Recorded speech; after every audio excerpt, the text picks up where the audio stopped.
Gracias. Muy buenas tardes a todos. Soy Emilio Bouza, patrón de la Fundación de Ciencias de la Salud. Quería ponerles, a ver si puedo pasar esta primera, un esquema de lo que hace la Fundación. La Fundación tiene 4 grandes ramas de actividades. La suya, la más tradicional, ha sido la bioética, que preside el profesor Diego Gracia y que es la más antigua en la Fundación. Tenemos un área de humanidades, tenemos un área de ciencia y de investigación. Finalmente tenemos un área en la que se inserta la actividad de hoy, que es la de prevención y educación sanitaria. ¿Qué hacemos? Periódicamente el patronato discute temas, se plantea qué temas pueden tener un mayor interés social. Un tema que enseguida fue aceptado por su importancia, que no se nos escapa a nadie, es el tema del deterioro cognitivo y la demencia. Una vez que elegimos un tema, el abordaje que pretendemos hacer no es un abordaje de reunir expertos, ni de hacer una discusión temática como puede estar en una revista científica específica y en un tema muy particular, sino hacer una aproximación muy multidisciplinar, tratar de mostrarle a la sociedad las múltiples facetas de un problema y, por tanto, reunir a gente que conozca el problema en lados y desde perspectivas muy distintas. Generalmente, la forma en que lo hacemos es formular una serie de preguntas que nos obliga a todos a ser mucho más concretos y a responder mucho más específicamente. No son todas las existentes ni las necesarias, pero en general consensuamos esas preguntas con expertos en el área. Encargamos a esos expertos que respondan en aproximadamente 1 o 2 páginas, lo más concretamente a la pregunta, que lo hagan por escrito. Eso nos permite después elaborar documentos que llamamos documentos de opinión. En general, cuando uno conoce la literatura científica, sobran documentos de evidencias. Las evidencias están claras. Donde no hay evidencia, que suele ser el 80% de las recomendaciones que aparecen en las guías, hay que poner opinión. Y la opinión hoy es más escasa que el relato acumulado de la evidencia. De manera que en esto encaja el tema que hemos elegido: cuál es la situación del deterioro cognitivo y de la demencia, en aspectos técnicos, en aspectos fisiopatológicos, en aspectos terapéuticos, pero también en otros muchos aspectos, ¿no? El cuidado de esos pacientes, los problemas jurídicos asociados, la visión que tiene muchas veces la prensa, que influye tanto en esto, el tiempo que le dedica la prensa a determinado aspecto. Muy a menudo solemos terminar combinando actividades de nuestra fundación y pidiéndole al profesor Diego Gracia que nos dé también alguna perspectiva ética del campo. Y esto es lo que venimos a hacer hoy. Para eso elegimos a 2 personas muy conocedoras de un tema, que son las que lo dirigen, lo moderan y lo sacan adelante. Y en este caso son José Antonio Serra, que es jefe de servicio de geriatría de nuestro hospital, del Gregorio Marañón, y profesor titular en la universidad, aspecto del geriatra, y Ángel Verbel, aspecto y área del neurólogo. Ángel trabaja como neurólogo en el Hospital de la Cruz Roja, trabaja intensamente en la Sociedad de Neurología, en grupos de estudios muy dedicados a este tema. A los 2 les hemos pedido que hagan la moderación de esta puesta en escena. Lo que hoy venimos a hacer no es a revisar todo el documento. Hemos elegido unos aspectos que nos parecen más importantes, que motiven alguna forma de discusión. El documento en versión castellana ya está colgado en nuestra página web, en la revista IDOM, y muy pronto va a ver la luz ya en inglés, publicada en revista Clínica Española. De manera que, sin más, agradeceros esta moderación y la sesión es toda vuestra. Os dejo por si acaso. Pues nada, buenas tardes. Antes de comenzar, lógicamente, no quería dejar de agradecer al profesor Bouza y a la Fundación Ciencias de la Salud la oportunidad que nos ha dado a un grupo de profesionales de, como él ha dicho, de un ámbito multidisciplinar, ¿no? De todas esas personas o profesionales que se dedican a asistir a esas personas que tienen una enfermedad tan terrible como el deterioro cognitivo, ¿no? Él nos ha dado plena libertad para elegir a los ponentes. Los ponentes que han trabajado han hablado y han dicho todo lo que ellos libremente han querido decir y participar. Sí que quiero decir que hoy están aquí los que son, pero no son todos los que están. Quiero decir que aquí, como ha dicho el profesor Bouza, hemos elegido unas ponencias, sí que van a hacer resumen no solo de lo que ellos han abordado, sino de algunas otras cosas que han tratado otras personas, pero que hay mucha gente que ha trabajado en esto, ¿no? Es un documento muy amplio. Yo recuerdo aquella reunión que tuvimos todos, cada uno exponiendo sus estudios, sus impresiones, una reunión súper enriquecedora, todos aprendemos de todos. Y bueno, pues tampoco quería extenderme mucho más, agradecer y lo que quiera decir el doctor Serra para empezar la reunión. También quiero empezar agradeciendo a la Fundación, que creo que desempeña un papel muy necesario en la sociedad, que es dar voz tanto a las personas que se dedican a la ciencia como a las personas que ven estos problemas desde otras áreas, incluso a los propios pacientes o los cuidadores, ¿no? La demencia es un tema muy multidisciplinar que se puede ver desde distintos puntos y eso es lo que hemos intentado, dirigidos por el profesor Bouza, entre el doctor Berbel y yo, ir poniendo sobre la mesa los aspectos que nos parecen más relevantes y escogiendo en nuestros campos las personas más que pensamos que pueden hacerlo mejor y que así lo han hecho, ¿no? Vamos a hacer un resumen del trabajo que han hecho. Yo hemos escogido a 4 compañeros que son los que van a resumir un poco los 20 temas que están en el documento. Agradeciendo de nuevo a la Fundación y al profesor Bouza, empezamos con el primer ponente, ¿no? Pues sí, tengo el placer de presentar al doctor Pérez Martínez. Sería imposible resumir el currículum de David. Yo le presento primero como un gran amigo, del que le conozco hace muchísimos años, y es jefe de servicio del Hospital 12 de Octubre, el Instituto de Neurociencia del 12 de Octubre, el Hospital La Luz. Tiene un bagaje en el conocimiento del deterioro cognitivo pues impresionante y nos va a intentar resumir definiciones y clasificación del deterioro cognitivo y las demencias. Adelante. Pues muchas gracias, Ángel. Exagerada presentación, pero agradecida además. Tengo que, aunque sea repetitivo, agradecer a la Fundación Ciencias de la Salud, porque sin ella no estaríamos aquí y el trabajo y la organización y la logística que ha desarrollado pues es digna de admiración. Al doctor Bouza, Serra y Berbel, porque la verdad es que habéis liderado el proyecto que al principio uno decía, mucha gente, un proyecto muy ambicioso, vamos a ver qué es lo que sale, y la verdad que excelente, enhorabuena. Yo voy a hacer una visión panorámica simplemente de lo que son las definiciones y la clasificación. Es una visión conceptual de lo que son el deterioro cognitivo y la demencia.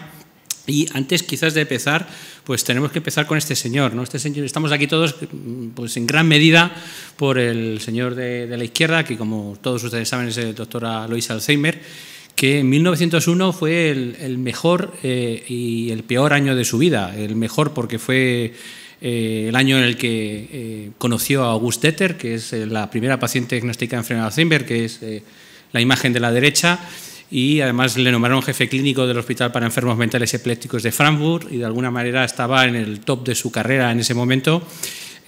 Había contraído matrimonio en edades avanzadas para aquella época y ya tenía su tercer hijo en 1901 con su mujer, y a las pocas semanas de nacer su tercer hijo su mujer murió y se quedó viudo con una familia de 3 hijos pequeños, con un nuevo cargo en el hospital, y quizás por eso se enfrascó más y se obsesionó con el trabajo y quizás pudo llegar al diagnóstico de la paciente número 1 en enfermedad de Alzheimer, que fue Auguste Deter, que pueden ver a la derecha, que era una paciente joven de 50 y pocos años con un trastorno cognitivo y neuropsiquiátrico que llamó la atención rápidamente al doctor Alzheimer, porque era raro que un paciente joven empezara con un trastorno cognitivo de esta envergadura.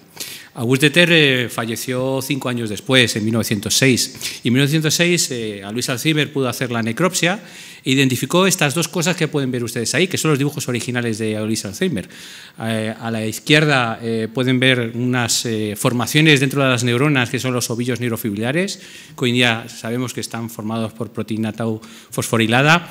Y a la derecha, él describió una sustancia amiloidea, de aspecto amiloide, entre las neuronas, y que hoy sabemos que son las famosas placas de amiloide compuestas por beta-amiloide, y que son las dos lesiones patognomónicas de la enfermedad de Alzheimer y de gran parte de las demencias, y por eso lo traigo aquí, y que siguen siendo, como veremos a lo largo de la tarde, pues el punto clave en el diagnóstico y también en gran parte en el tratamiento de esta terrible enfermedad. Dicho esto, la enfermedad pasó desapercibida y cuando murió Alzheimer nadie lo conocía. Es más, su jefe, Emil Kraepelin, le dijo que pusiera su nombre a la enfermedad porque creía que era una enfermedad que jamás iba a diagnosticar. Y hasta después de la Segunda Guerra Mundial prácticamente no se llegó a ningún diagnóstico, y después de la Segunda Guerra Mundial apareció lo que hoy consiste en una gran epidemia silenciosa en el mundo occidental. Eso es un estudio epidemiológico del Lancet Public Health de hace un par de años, en el que se calculaba que en el 2019 había más de 50 millones de casos de demencia en el mundo, y se espera que para el 2050 se triplique, más allá de 150 millones. Por lo tanto, probablemente estamos ante el principal problema, no solo médico, sino sociosanitario de nuestra sociedad, y que se va a agravar en las próximas décadas. Dicho esto, durante mucho tiempo se ha hablado de deterioro cognitivo por un lado y de demencia por otro. De alguna manera se habla de deterioro cognitivo como algo que podía ocurrir en la población, sobre todo si envejecías, y por otro lado había una enfermedad que se llamaba demencia, o un conjunto de enfermedades en que los pacientes tenían trastornos cognitivos severos, pero eran con dos elementos distintos, ¿no? Hoy sabemos claramente, como ustedes también saben, que la demencia no es más que un estadio de la evolución del deterioro cognitivo. Realmente deberíamos hablar de deterioro cognitivo globalmente, y aquellos pacientes que van avanzando y empeoran y tienen una limitación funcional, pues entran dentro de una fase de demencia. De tal manera que hoy en día establecemos estas diferentes fases de una manera más cronológica, tal como pueden ver ustedes ahí, desde un paciente asintomático hasta un paciente con demencia.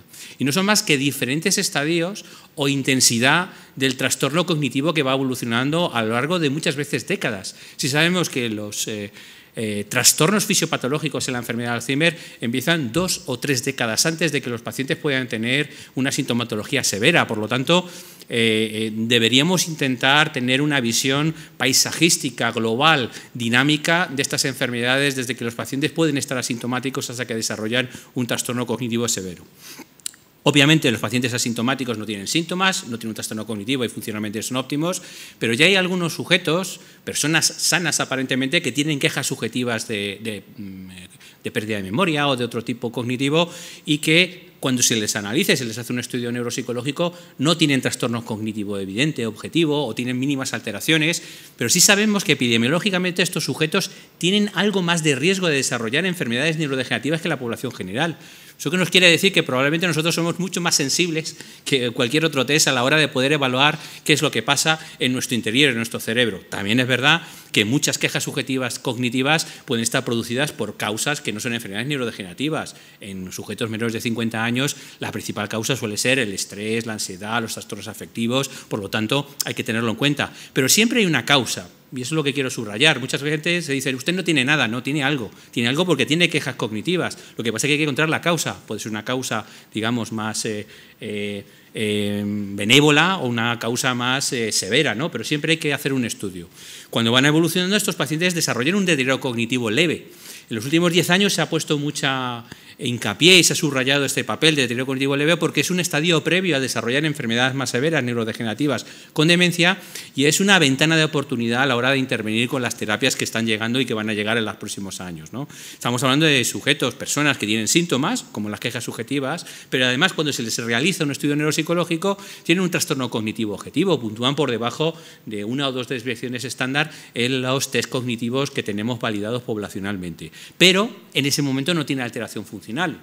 o dicho de otra manera, son pacientes o sujetos que se mantienen independientes y hacen una vida más o menos normal. Digo más o menos normal porque depende de la lupa lo grande que lo pongamos. Los pacientes con deterioro cognitivo leve a veces tienen sutiles cambios en sus actividades instrumentales más complejas, ¿no? Si somos un poco tiquismiquis en eso. Y finalmente hablamos de demencia, pero como ven ustedes es el estadio final de un largo proceso que dura lustros o incluso décadas. Si hablamos de demencia, cuando estos sujetos que tienen síntomas, que tienen trastorno cognitivo objetivo, tienen ya una interferencia en sus actividades de la vida diaria, bien laborables, bien sociales, de tal manera que existe una ruptura de su vida laboral o social respecto a lo previo. Aquí tienen unos criterios clínicos que he traído para que los tengan ustedes en cuenta del deterioro cognitivo leve, que vuelvo a decir, son importantes porque nos permite diagnosticar sujetos en los que están en estadios leves de estas enfermedades, en los que, como he dicho previamente, existe una queja de un trastorno cognitivo y además existe una evidencia de una alteración cognitiva cuando se les realiza un test. Y para eso hay que hacerles un test. Muchas veces pasamos por alto que hay que hacer un estudio neuropsicológico para ver qué es lo que les está pasando, ¿no? Y tienen un rendimiento inferior a lo esperado para su edad y su nivel cultural. Por lo tanto, no estamos hablando de pasar un test abreviado, que muchas veces es difícil de poder cotejarlo con el nivel cultural y la edad que tiene el paciente en ese momento. Y manteniendo la funcionalidad diaria. Ese es el punto clave en el deterioro cognitivo leve. Los sujetos se mantienen independientes, hacen una vida más o menos normal y, por supuesto, no cumple criterios de demencia en ese momento. Y hablamos ya de demencia, como ya he adelantado, estos son los criterios de SM5 para demencia, cuando esa alteración cognitiva que existe y que es objetiva y que lo podemos ver con diferentes pruebas, genera una limitación en la independencia y en las actividades cotidianas de la vida diaria, siempre que no haya un trastorno que lo pueda explicar, no haya un cuadro confusional, no haya un trastorno mental, una enfermedad psiquiátrica que pueda producir este tipo de trastornos. Por lo tanto, lo que podemos ver es que lo que antes hablábamos de demencias como una serie de enfermedades que a veces ingenuamente parecía que el sujeto estaba normal y al cabo de una semana, ¡pum!, aparece una demencia, vemos que es un proceso que puede durar lustros o décadas y que tenemos que estar con la lupa puesta para intentar llegar a un diagnóstico cada vez más precoz. Quizás no solamente de deterioro cognitivo leve, sino quizás antes, y por eso mis compañeros a lo largo de la mañana, para la mañana de la tarde, van a poder poner encima de la mesa las herramientas que estamos desarrollando como los biomarcadores que nos pueden permitir estos diagnósticos precoces. Cuando hablamos de clasificación de las demencias, recuerden, estamos hablando de aquellos estadios más severos donde el paciente tiene una interferencia en las actividades de la vida diaria. Solemos hablar de demencias primarias y demencias secundarias. Las demencias primarias estamos hablando de las enfermedades neurodegenerativas. Hablamos primarias porque no conocemos la causa. A día de hoy, hay que ser realista, las enfermedades neurodegenerativas siguen siendo desconocido. No sabemos cuál es la causa inicial que desarrolla los fenómenos fisiopatológicos como la acumulación de beta-amiloide y el desarrollo de ovillos neurofiliares y la muerte neuronal. Y por eso lo hablamos de primarias. Representan entre el 85 y el 90%. Y cuando hablamos de secundarias es cuando están producidos por otra lesión. En las secundarias la principal causa son las vasculares. Dentro del mundo de las demencias vasculares hay muchas causas. Los pequeños infartos subcorticales, que suele ser lo más habitual, grandes infartos, que suele dejar una secuela neurocognitiva, pequeños infartos en áreas estratégicas cerebrales que pueden producir este tipo de lesiones, o aquellos pacientes que seguro que algunos conocen, de pacientes que tienen una encefalopatía hipóxico-isquémica, pues tienen una parada cardiorrespiratoria y tienen un daño difuso cerebral. Y representan casi la mayor parte de las demencias secundarias, porque cuando ustedes miran un listado de demencias secundarias van a ver un listado de 20, 30 causas, depende de cómo pongamos la lupa, hay muchas más. Pero si cogemos las enfermedades neurodegenerativas y las demencias vasculares, estamos hablando del 95-98% de todas las causas de demencias en nuestra sociedad, para que ustedes se hagan una idea de qué es lo que representa en este momento. Cuando hablamos, y con esto voy terminando, de enfermedades neurodegenerativas, esta es la clasificación habitual epidemiológica. Hasta hace poco no teníamos biomarcadores y los hacíamos con criterios clínicos, por lo tanto, tienen dificultades en la validación. Hay algunos estudios necrópsicos que no la avalan y podemos decir que la principal causa de enfermedad neurodegenerativa y de demencia en general es la enfermedad de Alzheimer. Pues entre el 60-70%, para que se hagan ustedes idea, pues quizás 2/3 de los casos son por enfermedad de Alzheimer. Seguido, dependiendo de la edad. En sujetos mayores de 65 años, la segunda causa clara es la demencia por cuerpos de Levy y la enfermedad de Parkinson con demencia, porque a veces es la misma moneda, depende de cómo lo miremos. Y en sujetos por debajo de 65 años, la segunda causa neurodegenerativa suele ser la demencia frontotemporal. porque suele darse en sujetos más jóvenes. Digo que es lo que teníamos hasta ahora, porque en los estudios, sobre todo con biomarcadores y los estudios necrósicos más recientes, lo que vemos es que suele tener una causa multimodal, de tal manera que es raro encontrar una enfermedad neurodegenerativa pura en mayores de 75 y 80 años. La mayoría de los sujetos tienen criterios de enfermedad de Alzheimer, tienen carga de enfermedad de cuerpos de leve con sinucleopatía, tienen lesiones vasculares, y estamos hablando de un momento que llegamos, un cuadro clínico está producido por diferentes agujeros que se hacen en nuestro cerebro, producido por diferentes patologías. Por lo tanto, el intentar hacer medidas preventivas para todas estas enfermedades, pues es inteligente, porque lo que tenemos que prevenir no es una única enfermedad, sino un conjunto de patologías que nos lleven hasta el desarrollar un cuadro de demencia. Termino con estos 3 mensajes para llevarse a casa. Me pongo aquí que es más apropiado hablar de deterioro cognitivo y de la intensidad de lo mismo. ¿Por qué? Porque demencia, que también es un tema que tiene bastante estigma, estamos hablando solamente de un grupo reducido de pacientes dentro del ámbito de todo el deterioro cognitivo. Y realmente, como pongo en la segunda parte, si queremos hacer un diagnóstico precoz, deberíamos evitar el diagnóstico de demencia. Entiéndanme, lo que quiero decir es que deberíamos ser capaces de hacer un diagnóstico cuando el paciente no llega a una demencia, sino cuando el paciente tiene un deterioro cognitivo leve, y podemos intentar actuar con intervenciones farmacológicas y especialmente con intervenciones no farmacológicas. Y por último, pues en nuestro medio la principal causa es la enfermedad de Alzheimer, aunque teniendo en cuenta lo que he comentado, que la mayoría de los pacientes, sobre todo a medida que vamos envejeciendo, no tienen una única cosa, sino tienen múltiples causas en el día a día. Muchas gracias.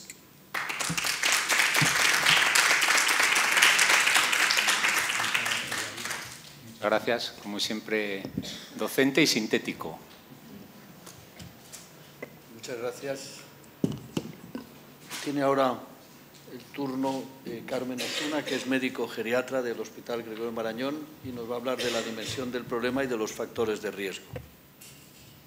Muchas gracias por invitarme a participar en el proyecto y, bueno, especialmente al doctor Bouza y al doctor Serra por contar conmigo. Efectivamente, vamos a dar un repaso a la dimensión del problema.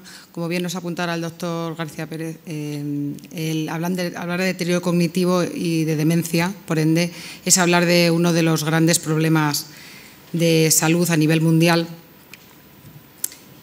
en las últimas décadas. Y este hecho tiene que ver directamente con el envejecimiento de la población, sin duda. Como sabemos, en los últimos años, en las últimas décadas, a nivel de todo el mundo, asistimos a este fenómeno, ¿no? Son cada vez más el número de personas que llegan a edades más avanzadas y, además, las personas cada vez son más mayores, ¿vale? En estas gráficas se ve claramente cómo la demografía del envejecimiento va evolucionando a un ritmo especialmente vertiginoso, y se estima que para 2050 el número de personas mayores de 60 años se habrá duplicado con respecto al número que teníamos en 2020, pasando de 1.000 millones de personas mayores de 60 años a 2.000 millones en el 2050.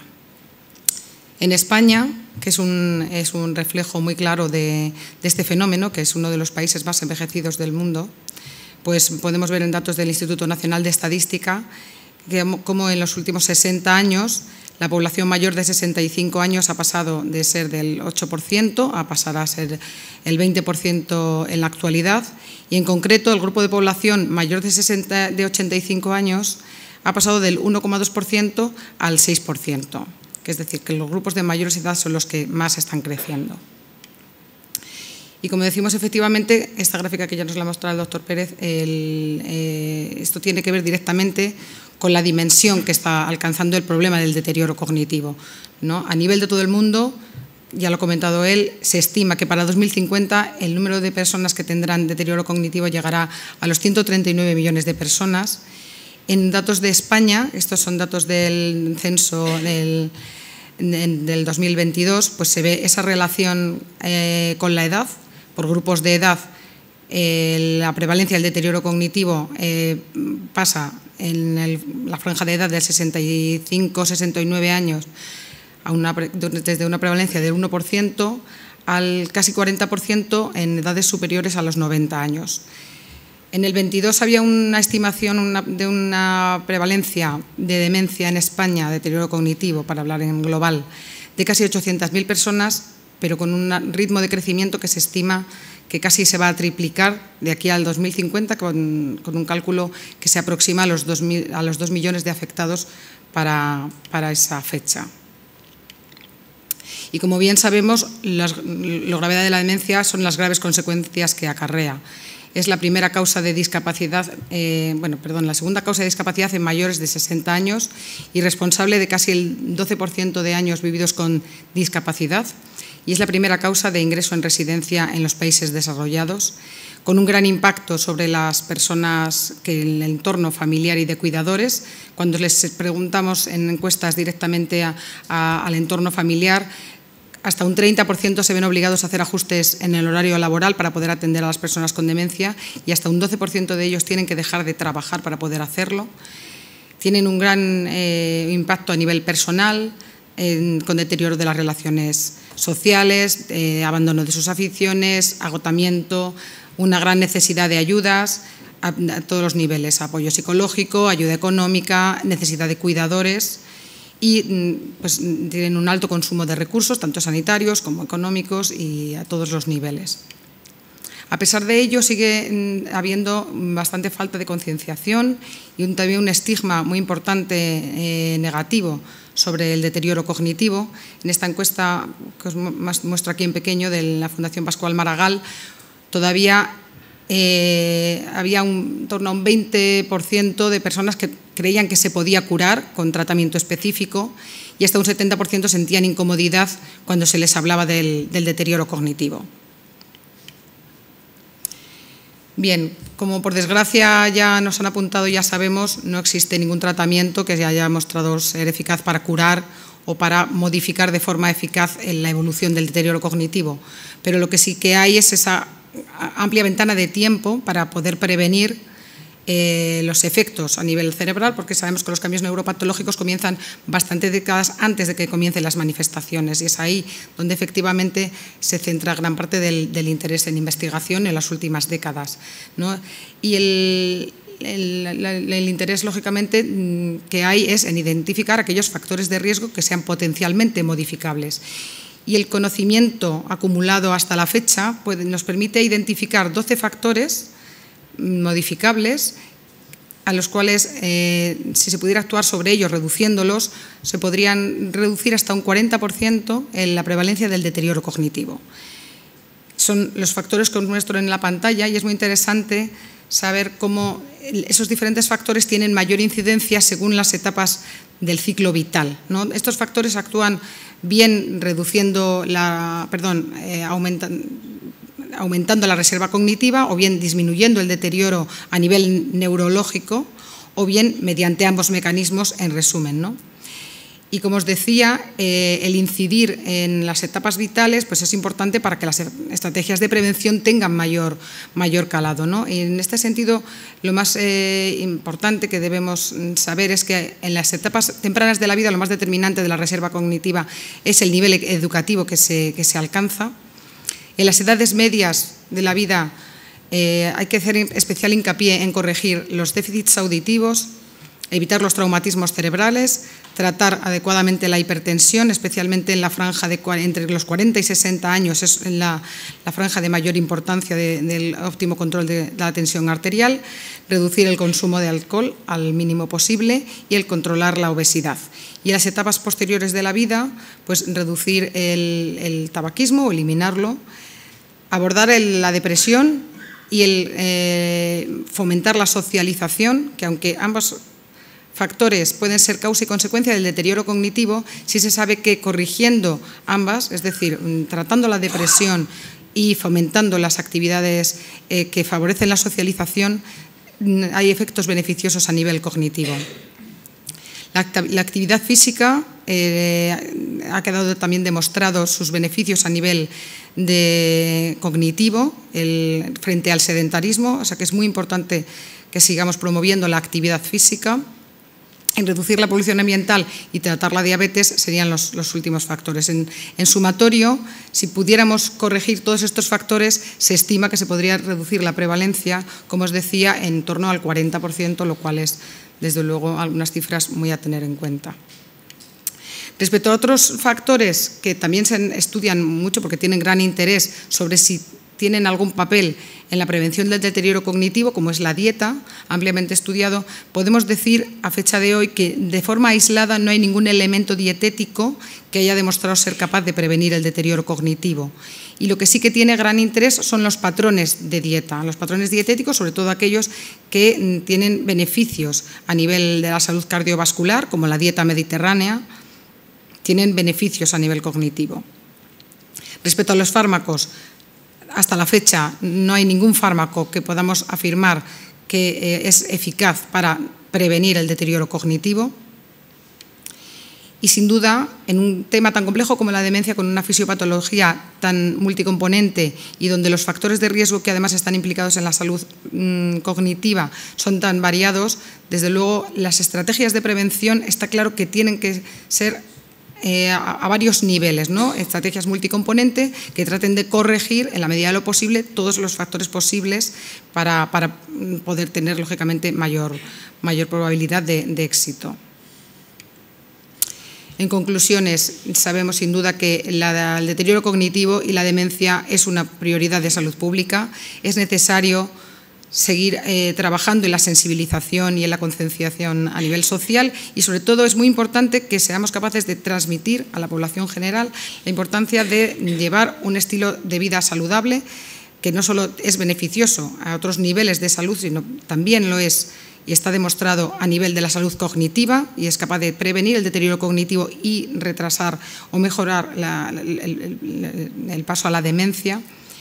Con intervenciones, cuanto más factores seamos capaces de corregir, mayor eficacia alcanzaremos en la prevención y son, por tanto, recomendaciones que no pueden hacerse esperar porque son beneficiosos, como sabemos, a todos los niveles, bajo el lema que se acuñó para este efecto, que es nunca es demasiado pronto ni demasiado tarde para prevenir la demencia. Muchas gracias.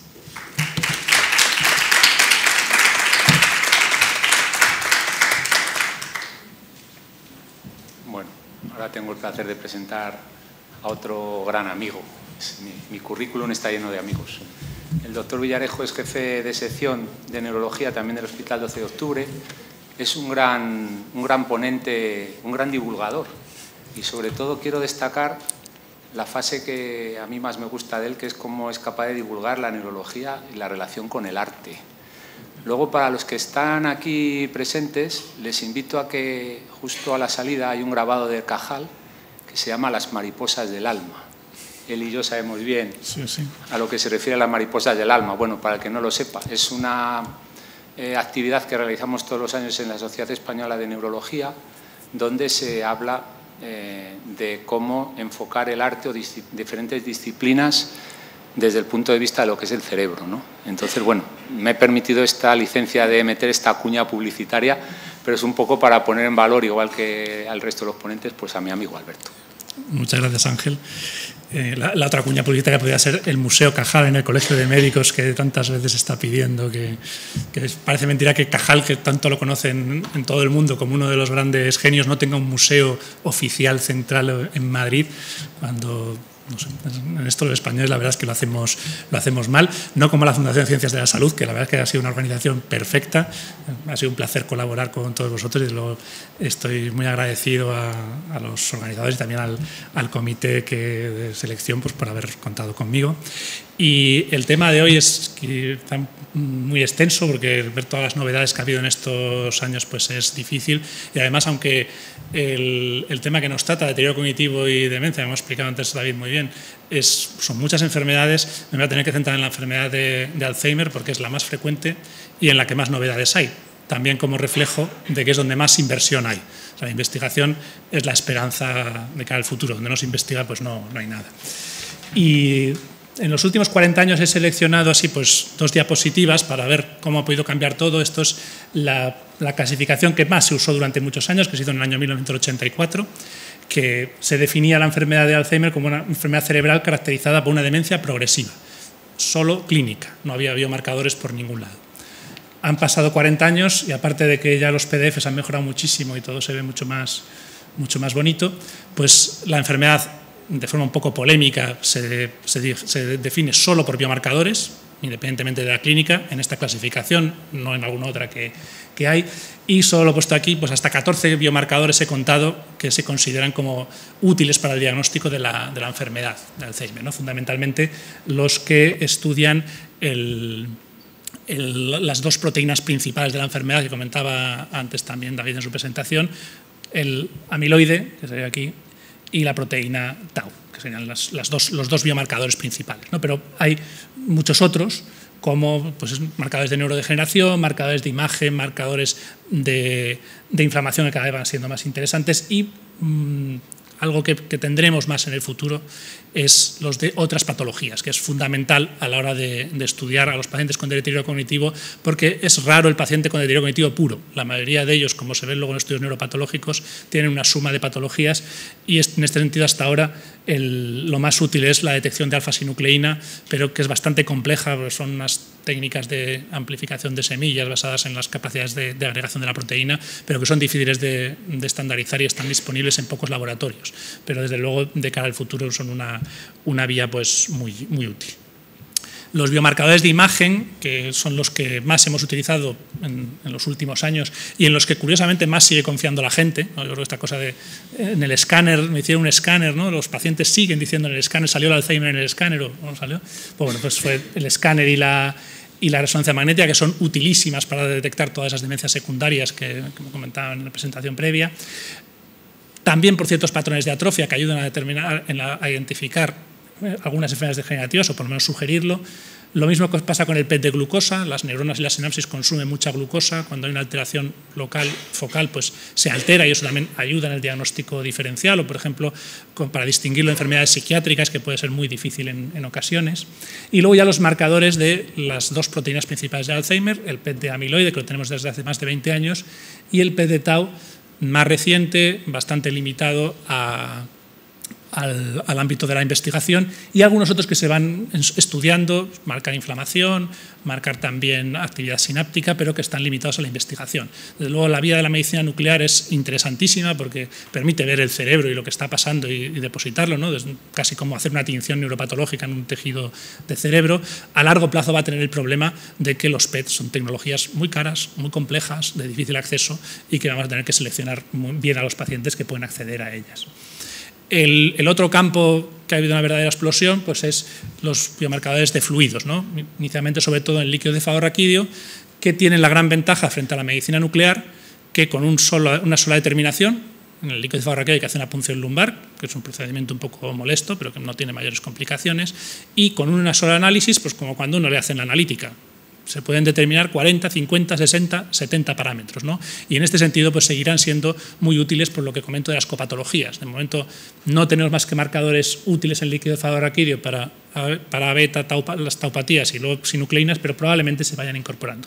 Y aquí muchos otros aspectos pues también se pueden estudiar y ahí es un campo de investigación muy amplio, además de ser junto con el PET de amiloide los dos biomarcadores básicos para considerarlos el gold estándar para el diagnóstico de la enfermedad de Alzheimer en vida en estos momentos, ¿no? El líquido cefalorraquídeo o el PET de amiloide.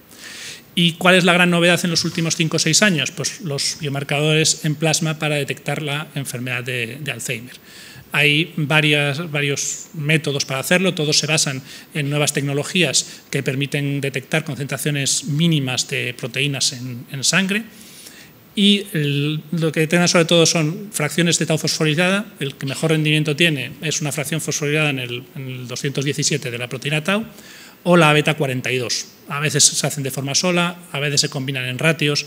Hay muchísimos métodos comerciales ahora mismo en desarrollo. Es un campo muy activo y hasta la semana pasada, por ejemplo, no se había aprobado ninguno, que la FDA por primera vez ha aprobado de una empresa japonesa que se llama Fujirevio, el método LumiPulse.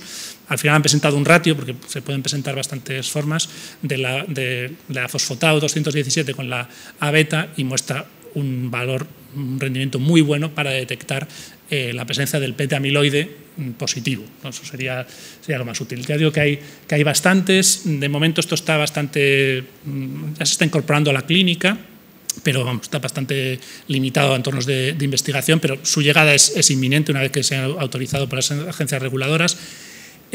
para evitar los problemas que pueda haber de falsos positivos, falsos negativos, para casi todas ellas se están proponiendo este tipo de esquemas, ¿no? De hacer un análisis de sangre, que sería en este punto, ¿no? Habría personas con un valor muy claro alterado, que prácticamente en la mayoría de los casos se va a corresponder con un PET positivo o con una punción lumbar alterada, con lo cual esas personas ya se consideraría que tienen la enfermedad de Alzheimer con apoyo de biomarcadores, no necesitan más. Otras que estarían en muy baja probabilidad y no se les haría nada más, en el sentido nada más para diagnosticar la enfermedad de Alzheimer. Si tiene un deterioro cognitivo habría que estudiar otras causas, pero se descartaría la enfermedad de Alzheimer. Y luego otras personas que estarían en la probabilidad intermedia. Esto es lo que probablemente vaya bajando. Ahora mismo le sugiere que sean un 20% de los casos en los que sí que habría que hacer otro biomarcador confirmatorio, pero probablemente esto vaya disminuyendo con el tiempo. ¿Qué es lo más importante aquí, yo creo? Esto. ¿En qué población se hacen estos estudios? Porque esto hay veces que salen los medios de comunicación y dice, se puede detectar la enfermedad de Alzheimer en personas sintomáticas, se puede predecir la enfermedad de Alzheimer, ¿no? Y el rendimiento, como con cualquier prueba diagnóstica, el rendimiento de las pruebas depende de la prevalencia de la patología que estamos estudiando en la población. Si se le hace a personas que no tienen la enfermedad, vamos a encontrar falsos positivos, falsos negativos, que lo único que van a hacer es perjudicar. Y por eso, por ejemplo, la FDA, la aprobación que ha hecho es para personas de más de 55 años. A partir de los 55 años, la probabilidad de tener patología Alzheimer o empezar a tener cambios de Alzheimer es mucho mayor y, sobre todo, pues, estas enfermedades es la edad a la que aparecen, ¿no? Entonces, esto yo creo que es muy importante porque a veces, sobre todo en entornos de medicina de prevención del envejecimiento, de medicina privada, a veces simplemente porque mi madre tuvo Alzheimer y tengo 40 años, se están proponiendo, sobre todo en Estados Unidos, que van más adelantados con esto, y es una aberración bajo mi punto de vista, porque lo que vas a hacer es que si una persona, lo primero, poco vas a poder ofrecerle más allá de lo que estabas comentando antes, Carmen, de prevención, ¿no? Con lo cual va a hacer lo mismo con y sin el test, pero es más probable, si es joven sobre todo, que haya falsos positivos o falsos negativos, ¿no? Y eso pues no se debe hacer. Es muy importante saber a qué población se debe dirigir, y ahora mismo se debería dirigir a personas con síntomas cognitivos y a ser posible que fueran objetivos. Otra cosa es la investigación. Por supuesto, para investigación son test que van a ser muy útiles. Para ensayos de prevención, pues por ejemplo, sí que es algo que en ese contexto estaría totalmente justificado. ¿Hacia dónde nos dirigimos? Pues a este tipo de escenarios, de no solo ya poder diagnosticar mejor la enfermedad, sino incluso monitorizar su evolución, que esto, por ejemplo, para ensayar nuevas terapias o incluso para informar a los pacientes, pues puede ser muy importante, ¿no? Lo que comentaba antes David de los estadios clínicos, leve, moderado, grave, pues se podría hacer también con los biomarcadores. De momento esto solo se puede hacer con los de medicina nuclear, PET de amiloide, PET de tau, muy caro, poco accesible, investigación, totalmente limitado a investigación. En un futuro es posible que con algunas de las fracciones de tau, sobre todo, pues se pueda tener información un poco sobre la monitorización de la enfermedad, que es algo que ahora mismo pues no tenemos biomarcadores de verdad fiables de cómo está evolucionando de rápido. Yo comentaba un poco lo del utilizar de forma sensata los biomarcadores en personas sintomáticas, porque bueno, esto es las estimaciones que tiene de la enfermedad de Alzheimer, Alzheimer Europe, que es en torno a 1 millón, algo más de 1 millón de personas con síntomas por enfermedad de Alzheimer en España. Si nos fuéramos a incluir a aquellas personas que pueden tener alteraciones neuropatológicas, alteraciones en su cerebro, pero que posiblemente nunca van a desarrollar la enfermedad a lo largo de toda su vida, pues nos iríamos a casi 10 millones de personas, ¿no? O sea, el problema sería muy, muy grande. Lo llaman los quesitos de Cummings, se podría llamar los quesos de la esperanza, porque son como 32, de aquí saldrá el futuro, ¿no? 32 fármacos que están en desarrollo en fase 3, es muy poco, esto también siempre se critica, respecto a otras enfermedades de magnitud similar en salud pública, el número de ensayos clínicos es mucho menor. Cáncer, infarto de miocardio, ictus, sigue siendo mucho menor, pero sin duda es el camino, ¿no? Y bueno, yo estaba pensando como resumen que veía aquí el lema de la fundación, ¿no? El prudenti diligenti ánimo, con ánimo prudente y diligente, y yo creo que así es como hay que incorporar las novedades, ¿no? Prudente, porque hay determinadas cosas, como hemos visto, que tanto para los biomarcadores como para los fármacos va a haber que utilizarlos con sensatez. y también con diligencia, ¿no? Con las cosas hay que incorporarlas, hay que investigar y esperar que el futuro mejore. Y nada, muchas gracias. Muchas gracias, Alberto, por resumir de manera tan maravillosa este tema tan amplio. Realmente es admirable la capacidad de resumir tanto conocimiento y de ser capaz de transmitirlo también. Muy bien, ahora tenemos la suerte de poder escuchar a Verónica Domingo, que es médico geriatra, también trabaja en el Gregorio Marañón y nos va a contar el tratamiento sintomático. Hemos escuchado el tratamiento etiológico y ahora vamos a escuchar otro tipo de tratamientos de fenómenos que suelen acompañar a las personas con demencia. Bueno, buenas tardes y bueno, me suman los agradecimientos de todos mis compañeros. Voy a ser más escueta en este sentido porque si no... Y también es importante saber qué factores son los que condicionan estas alteraciones psicoconductuales, ¿no? Hay unos factores protectores, fundamentalmente establecer unas rutinas diarias, un ambiente familiar y tranquilo, tener un cuidador entrenado y tener una actividad adecuada, tanto física como mental, adecuada al paciente, ¿no? Hay factores que predisponen a que estas alteraciones psicoconductuales aparezcan, que son las alteraciones sensoriales fundamentalmente, un ambiente ruidoso, una sobrecarga del cuidador que esté nervioso.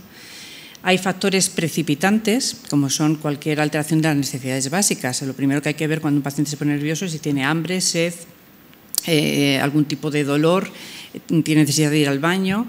Descartar organicidad, fundamentalmente aparición de infecciones o descompensaciones de patologías previas o bien efectos secundarios de fármacos.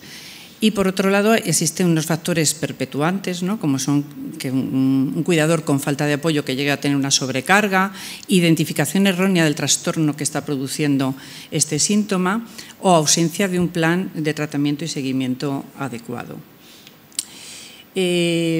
Para actuar sobre estos síntomas, les he traído un acrónimo, me he permitido la licencia, que esto no está muy así en el documento, pero creo que para mí ha sido como muy docente, ¿no? El acrónimo dice qué es lo que hay que hacer cuando alguien viene con un síntoma psicoconductual. Pues primero hay que describir bien ese síntoma, no nos vale quedarnos en agresivo. ¿Agresivo en qué sentido? ¿Qué hace? ¿Pega? ¿Grita? ¿Escupe? ¿Cuándo lo hace? ¿En qué contexto? ¿No? Y qué grado de estrés causa tanto al paciente como al cuidador, ¿no? Para poder actuar sobre él de una manera más correcta. Hay que investigar sobre todo la aparición de estas enfermedades, de estos factores precipitantes, ¿no? que lo hacen, sobre todo las enfermedades y los fármacos, es lo primero que hay que mirar, pero también factores predisponentes y perpetuantes que nos hagan estar en ellos. Crear un plan de tratamiento específico para ese síntoma que queremos tratar, estableciendo rutinas, entrenando al cuidador, manteniendo un entorno seguro, mejorando la comunicación con el paciente, estableciendo qué estrategias conductuales y qué terapias vamos a utilizar y, sobre todo esto con una evaluación en un tiempo determinado y que el cuidador tenga acceso a preguntarnos, ¿no? Si va bien, si va mal, tenga un acceso a un seguimiento muy cercano. Esto es fundamental para estos síntomas.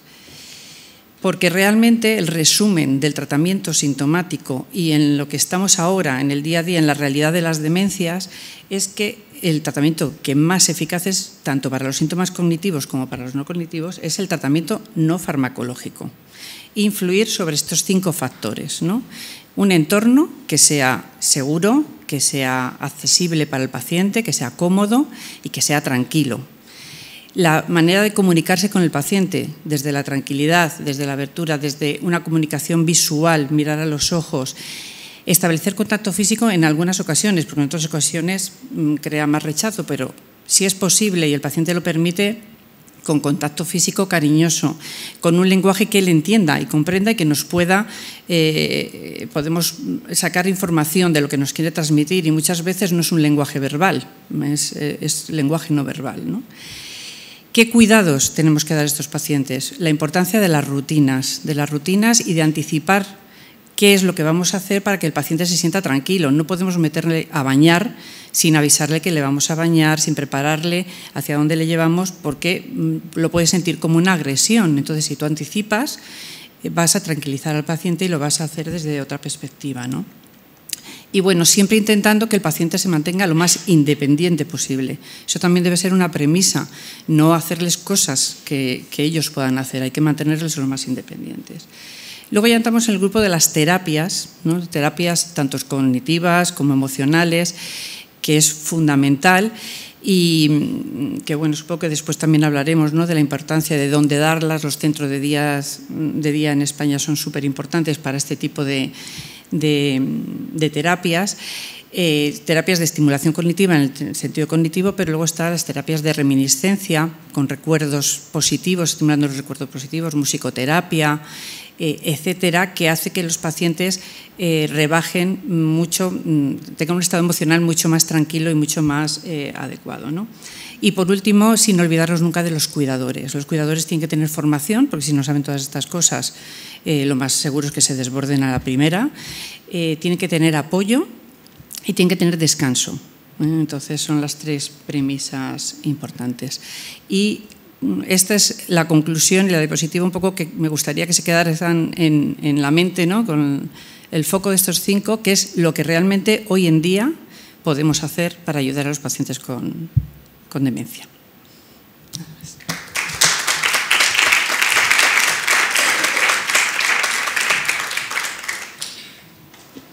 Bueno, pasamos a la última parte. Quiero agradecer a la Fundación, porque una de las cosas que primero nos dijo es que querían contar también con la otra parte, ¿no?, con los que están, yo siempre digo, los que están al otro lado de la mesa. Nosotros estamos a este lado, los pacientes están al otro lado. Yo siempre, cuando me vienen los pacientes y los familiares, les das el diagnóstico y te dicen, ¿y para esto hay tratamiento? Y yo les pongo el ejemplo de la silla, ¿vale? Usted imagínese una silla que tiene 4 patas. Ellos vienen pidiendo del tratamiento farmacológico. Ese tratamiento es una pata. Las otras 3 patas hacen falta para que la silla se mantenga. Esas son la actividad física, la actividad cognitiva, la actividad social, y esas 3 patas nos las dan las asociaciones de familiares. Por eso quiero agradecer que estén aquí la psicóloga de la Asociación de Familiares de Alzheimer de Segovia y una cuidadora, para que nos cuenten cómo son las 3 patas de la silla que hacen que la silla no se caiga. Así que adelante.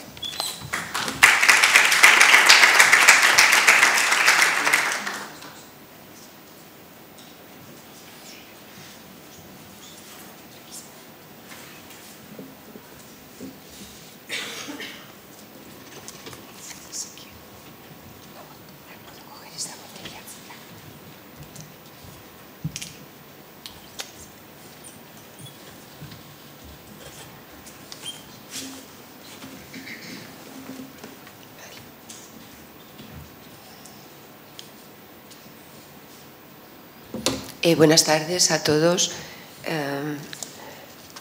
Vamos a tener que repetir los agradecimientos porque para nosotros es poco habitual que se nos dé voz y micrófono desde el punto de vista del trabajo que hacemos de las asociaciones. Nosotros venimos de AFA Segovia, es una de las asociaciones nacionales, pero quiero que penséis que lo que vamos a exponer refleja el trabajo diario de muchas asociaciones en toda España, ¿de acuerdo? Por eso agradecemos a la Fundación el que contará con nosotros en la publicación. La jornada de trabajo fue muy interesante. Creo que surgieron cuestiones y pudimos intercambiar conocimientos y creo que pudimos detectar que hay poca información en el trabajo que se realiza. Nosotros estamos representando al tercer sector de la asociación. Araceli es una cuidadora familiar con una amplia experiencia y es una persona muy valiente y ha cedido a venir a poderos transmitir directamente cuál es su experiencia. Entonces, vamos a pasar, simplemente os situamos, vamos a empezar por el tema más importante para nosotros, que son las familias, que es una parte del eje de nuestro trabajo, y después terminaremos dándoos unas informaciones sobre qué son las asociaciones. Entonces, para empezar, tenemos que destacar que la familia, el cuidado que las familias hacen es absolutamente esencial. Las personas con deterioro cognitivo y o con demencias son cuidadas fundamentalmente, cuantitativamente y cualitativamente, según los datos, por sus familias. Esta es la realidad que nosotros constatamos desde hace muchos años y que así atestiguan las investigaciones. Y paradójicamente son invisibles, están a nuestro lado. Podríais estar al lado de Araceli, la veríais en su vida cotidiana y no podríais identificar el trabajo, las horas de dedicación y los años que lleva a su esposo. Entonces están ahí, pero no les vemos. Y su papel es absolutamente esencial.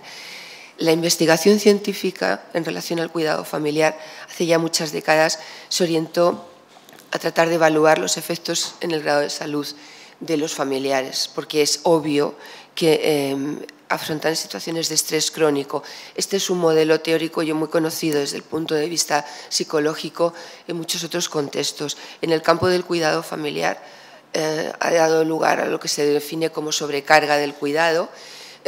Clínicamente está reconocido, hay una serie de síntomas, afecta a nivel físico, psicológico, social y es algo que en mayor o menor medida los familiares van a experimentar. Ahora vamos a plantearos y nos vamos a parar un poco en el concepto cuidado familiar. Entonces queremos transmitiros lo que realmente significa. Creo que es mejor que escuchéis a Araceli directamente primero, ¿vale? Buenas tardes. Es la primera vez que me veo en un evento como esto, entonces... Espera. Buenas tardes. Que es la primera vez que me veo en un evento como este y para mí es un poco dificultoso, pero voy a intentar exponer lo que siento y lo que vivo a lo largo de estos casi 6 años que llevo cuidando de mi marido. Bien, desde la sanidad pública te diagnostican el deterioro cognitivo.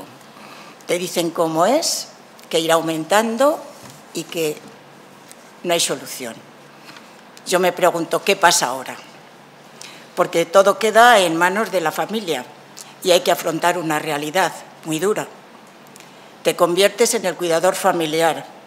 La vida te va cambiando poco a poco, dependiendo esto del avance del deterioro cognitivo. Y, lógicamente, no estás preparada para ello. No sabes cómo tienes que actuar. Muchas veces me pregunto, ¿cómo tengo que dirigirme a mi marido en este caso? Sientes miedo, incertidumbre, impotencia, pues es algo totalmente desconocido. Hay momentos que ya te sobrepasa, te alteras, llegas a veces a perder las formas y como consecuencia de esto te sientes muy culpable. A mí esto me ha afectado mucho, el sentirme culpable de no hacer las cosas tal vez como creo que se deberían hacer. Y esta enfermedad es de larga duración, te produce tristeza, porque cuando no hay esperanza es un cúmulo de sentimientos que poco a poco llevan a la depresión. Y yo me pregunto, o pregunto más bien, ¿qué se hace desde la sanidad pública? En consulta, los médicos, muy amables, queriendo ser cercano y de ayudarte, te dicen, cuídate. Y yo me pregunto, ¿cómo? El día a día, que es lo más duro, está en manos del cuidador familiar.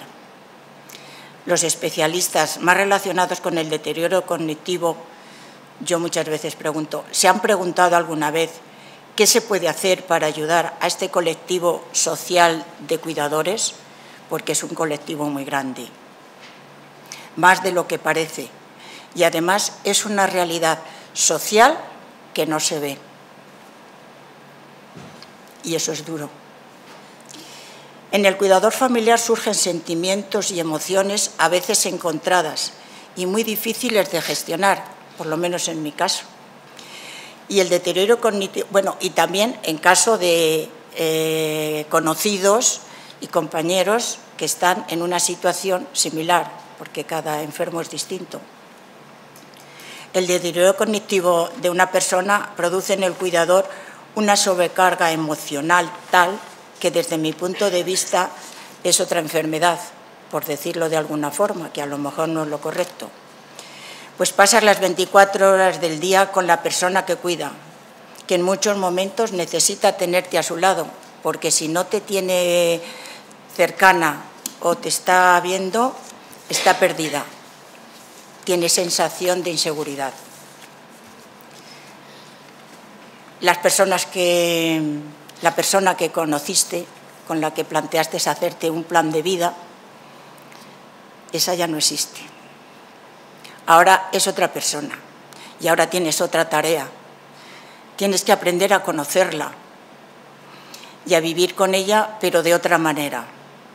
Ya no hay visión de futuro con ilusión, pues el deterioro ves que va en aumento y no hay esperanza. Cuando falta la esperanza, la vida social te cambia, las relaciones con los amigos ya no son iguales. Hay algunas que ya no se pueden realizar. Ya no puedes hacer muchas cosas de las que hacías y dejas de hacerla libremente y con mucho cariño para estar con la persona que es otra persona, pero que la sigues queriendo, y más todavía, porque sientes la necesidad que tiene. Y poco a poco así vas dejando de tener vida propia, sobre todo cuando la relación es de una relación de pareja. Y a veces los cuidadores no pueden elegir si quieren seguir, si quieren hacer un paréntesis en esta vida del cuidador. Cada cuidador, soy consciente de que tiene una situación muy distinta. Si alguno de mis hijos estuvieran en esta situación, seguro que lo verían de otra manera. La problemática sería otra, sin duda. No sería compatible con el trabajo y con la vida de familia. ¿Cómo conciliar el cuidar a la persona que es tu familiar, el trabajar, el hacer vida con los hijos? ¿Qué vías de solución hay para esta situación? Desde la sanidad pública y los servicios sociales, ¿cómo lo ven? Yo pregunto. ¿Cómo se implican en ayudar en estas necesidades, si es que tienen opción de poder hacer algo? Por otro lado, existen prejuicios, falsas creencias y un elevado grado de desinformación a la hora de reconocer un deterioro cognitivo y acudir a una asociación como AFA. Yo digo esto porque a mí me ha ayudado. No sé si a lo mejor me excedo, pero afortunadamente ante esta situación para mí está AFA, que desde mi punto de vista cuenta con grandes profesionales que siempre están diligentes para escuchar, orientar y gestionar cualquier situación que esté en sus manos. Quiero destacar su dedicación, disponibilidad y profesionalidad para ayudar, aconsejar y acompañar. Yo no conocía lo de AFA, había oído, pero en el momento que me puse en manos suyas, a pesar de todas las dificultades, me he sentido acompañada. Y eso es, en un cuidador familiar, muy importante. Me han acompañado en este caminar, que es una tarea, que es la tarea del cuidador familiar. Y ahora me pregunto, ¿y si no estuviera AFA? Vamos a ver, le pedí a Araceli que no nos hiciera esas valoraciones positivas porque vais a pensar que la he traído para daros una... Y no es así, pero ella lo que os acaba de leer es su propia experiencia, no ha intervenido absolutamente nada. Esto que quería mostraros es un complemento a lo que ella ha explicado perfectamente bien y recoge lo que es nuestro trabajo diario desde hace muchos años. Aquí tenéis una serie de necesidades y problemas que los propios familiares con los que trabajamos pues nos muestran y hacia dónde dirigimos el apoyo. Evidentemente, en cada situación y cuidado familiar podemos encontrar más o menos de estos problemas, pero quería destacaros fundamentalmente porque está en primer lugar el de la falta de información, puesto que estamos hablando a profesionales en esta sala. Una y otra vez tenemos que insistir en el carácter terapéutico de la información. Los familiares necesitan información. En las consultas médicas no hay tiempo, lo sabemos perfectamente, para poder informar, pero esa información no se adquiere así espontáneamente. Nadie está preparado para un diagnóstico de un familiar querido sobre deterioro cognitivo o sobre una demencia, y entonces de pronto se encuentran en una situación en la que no entienden nada, empiezan a oír hablar de términos. Entonces el primer paso siempre es sentarte y tratar de aclarar. La información es terapéutica sobre muchos aspectos, sobre la patología, sobre los tratamientos, sobre las pruebas diagnósticas, sobre aspectos sociales, legales, etcétera, etcétera, etcétera. Entonces, quería pararme simplemente para destacar la importancia de este elemento. También os destaco el segundo, quizás un término que hemos utilizado un poco extraño, pero englobamos con ello todas las situaciones que vemos que viven los familiares. Algunas veces no entienden cómo puede ser posible que están viendo físicamente a una persona que aparentemente está bien y sin embargo aparecen síntomas cognitivos. Entonces quieren ver como algo de es que no pone de su parte, es que no tiene buena voluntad, no se esfuerza lo suficiente. Le voy a volver a insistir, se lo voy a volver a decir porque así seguro que no se le olvida. Es decir, no pueden aceptar cognitivamente que hay una enfermedad cerebral que condiciona síntomas, porque siguen viendo una apariencia física y son síntomas algunos muy difíciles de entender en la convivencia, en la relación con la persona. Algunos te sitúan hasta en dilemas éticos, cómo seguir tratando a esta persona con la que he convivido con una fuerte relación afectiva, como una persona enferma totalmente, cuando empiezo a hacer esa modificación. Es decir, hay muchas dificultades cognitivas que requieren mucho apoyo, ¿no? Por eso quería destacarlas. Creo que las demás las ha expresado perfectamente Araceli y no quiero repetir, simplemente añadir que, como veis, mencionamos problemas posteriores al cuidado, porque algunos cuidadores ejercen ese tipo de obligación durante tantos años que han condicionado su vida, y cuando fallece la persona no saben cómo volver a retomar su vida particular y personal. Se quedan absolutamente condicionados, ¿no? Y requieren una orientación, reorientación, un apoyo vital. Esto es así porque tenéis que pensar que cada vez los años de cuidado familiar se están alargando. Entonces, creo que por lo que hemos estado escuchando fundamentalmente a Araceli, no hace falta explicar mucho porque en el documento, y aquí volvemos a reivindicar la necesidad de que existan realmente programas de apoyo a las familias, pero no de forma esporádica o no dependiendo de determinadas autonomías o ubicaciones geográficas, sino que estén instaurados de una manera generalizada. Eso es una cosa bastante clara. Y hoy por hoy no lo está. Vamos a completarlo con la visión de qué hacemos, para qué estamos las asociaciones. Entonces, simplemente para que os ubiquéis, quiero pensar que todos conocéis que existimos. Vamos a ser optimistas. Bien, en 1984 se forma a nivel internacional. ADI es la federación y confederación que recoge pues, de más de 105 países, creo recordar. Surge antes de las primeras asociaciones españolas. En España, la primera asociación de familiares de Alzheimer surge en Barcelona. Poco tiempo después surge la de Madrid. Fueron las dos asociaciones pioneras. A partir de esa fecha fueron paulatinamente proliferando en diferentes localizaciones de todo el territorio español. Para que os situéis, nosotros, por ejemplo, AFA Segovia nos fundamos en 1997. Agradezco la presencia en la sala de nuestra presidenta Isabel Miranda, que podéis preguntarle todo, sabe todo lo que es fundar, tener un familiar afectado, organizarse.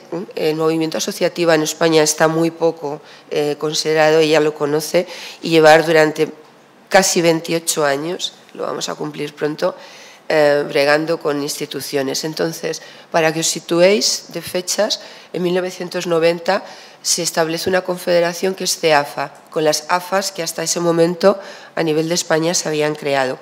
Nos parecía muy interesante mostraros estos datos. En el territorio español, aquí tenéis el número de AFAs que existen por autonomías. Creo que los datos son muy elocuentes. En cada autonomía tenéis el número total de AFAs que existen. Existen grandes diferencias en los datos que creo que merecerían una reflexión y análisis, es muy interesante destacarlo. No viene parejo a la amplitud del territorio geográfico, ni siquiera a la accesibilidad geográfica que algunas de nuestras áreas autonómicas tienen. Esto es algo que hay que pensar. Tenemos un dato interesante en Valencia, la Comunidad Valenciana, un territorio pequeño, con no muchas dificultades geográficas, 40 AFAs.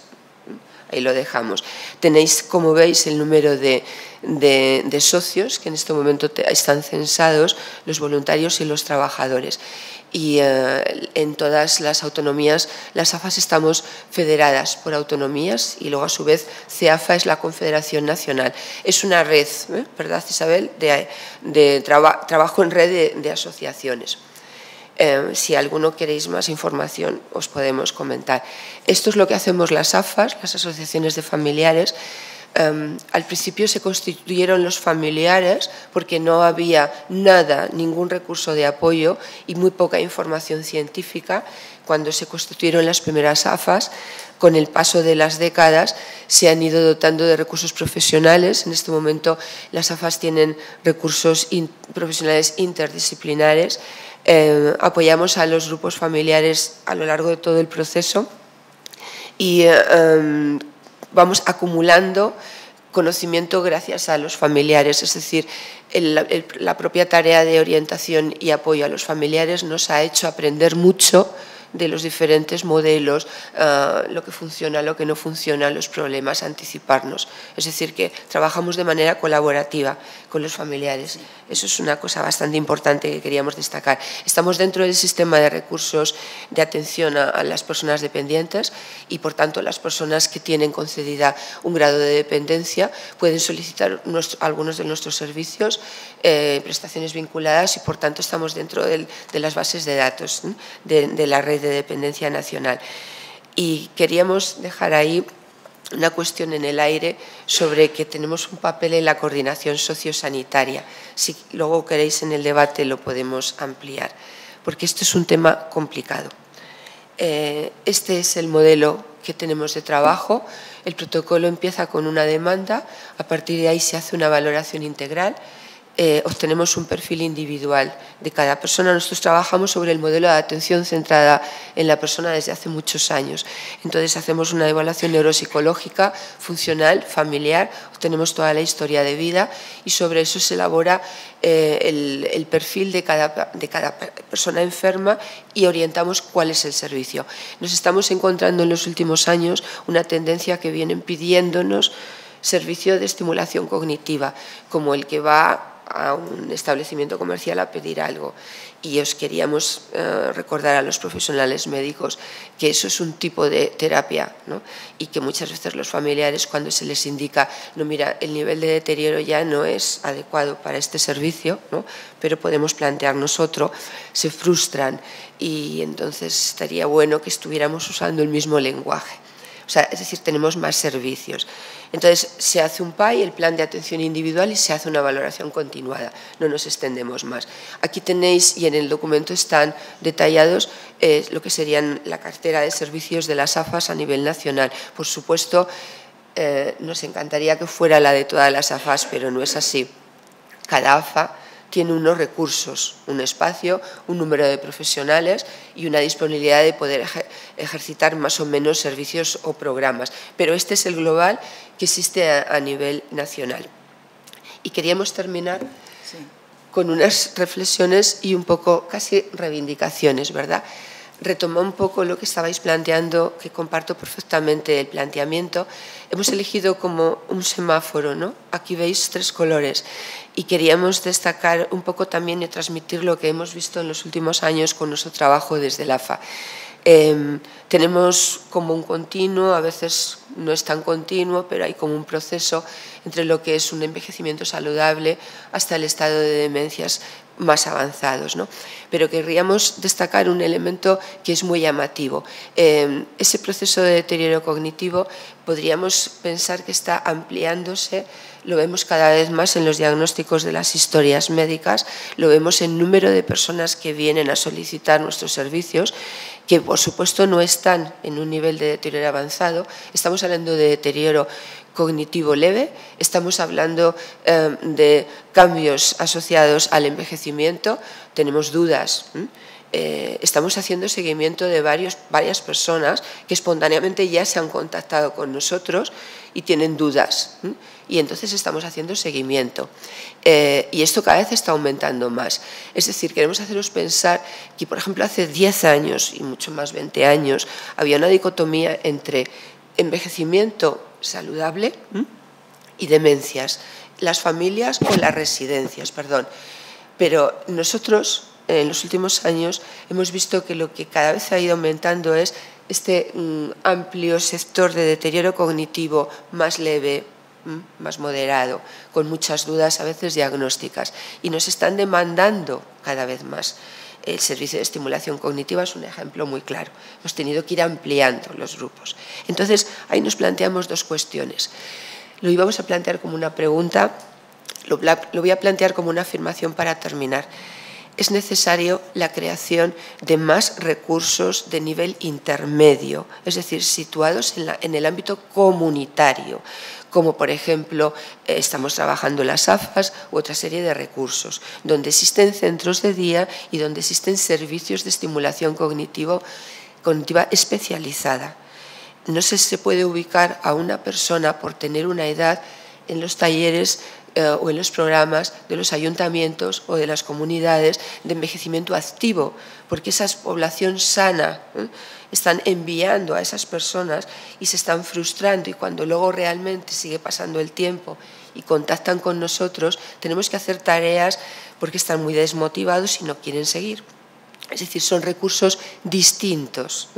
Entonces, eso es lo que consideramos que tiene que aumentar. Y no solamente residencias orientadas a demencias avanzadas. Hay muy pocas plazas. Y luego la detección precoz. Todos me imagino que estamos de acuerdo en su necesidad e importancia, ¿no? Y entonces ahí lanzamos la pregunta. Y luego, ¿qué vamos a hacer con las personas? Es decir, tenemos pruebas diagnósticas, detectamos una posibilidad o una probabilidad muy alta de desarrollar deterioro cognitivo, y luego, ¿qué vamos a hacer? Hay recursos de atención, de intervención, porque son los que nosotros trabajamos. Nosotros, si tuviéramos más tiempo, podríamos hacer investigación científica sobre las terapias y sobre la eficacia de la intervención y todo lo que hemos ido innovando en los últimos años en estimulación cognitiva, pero no tenemos tiempo y recursos, ¿no? Entonces la pregunta es ¿qué vamos a hacer luego? Lo dejamos ahí y estamos abiertos a preguntas y debate. Muchas gracias por su atención.